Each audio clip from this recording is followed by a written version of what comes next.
જય શ્રી કૃષ્ણ મિત્રો, નિત્ય સત્સંગમાં આપ સૌનું સ્વાગત છે।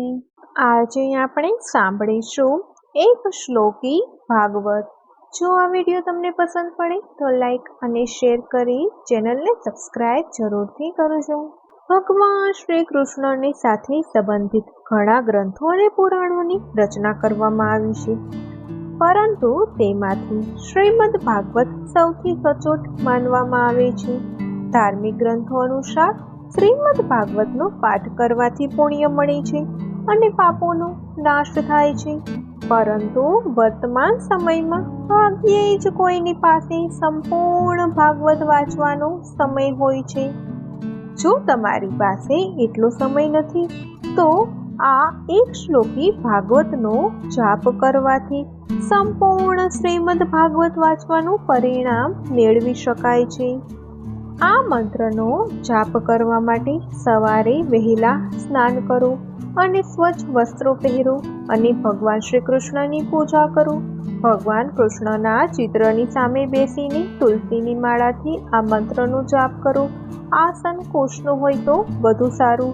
દરરોજ 5 માળાનો જાપ કરવાથી દરેક સમસ્યા દૂર થઈ શકે છે।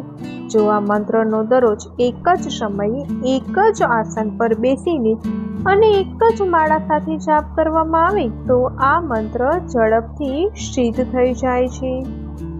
તો હવે આપણે સાંભળીએ એક શ્લોકી ભાગવતનો મંત્ર। અદો દેવકી દેવ ગર્ભજનમ ગોપી ગૃહે વર્ધનમ માયાપુતનાજી વિપાત હરણ ગોવર્ધનો ધારણમ કંસછેદ કૌરવાદી હનન કુંતી સુતા પાલન એતદ ભાગવત પુરાણ કથિતમ શ્રી કૃષ્ણ લીલામૃતમ।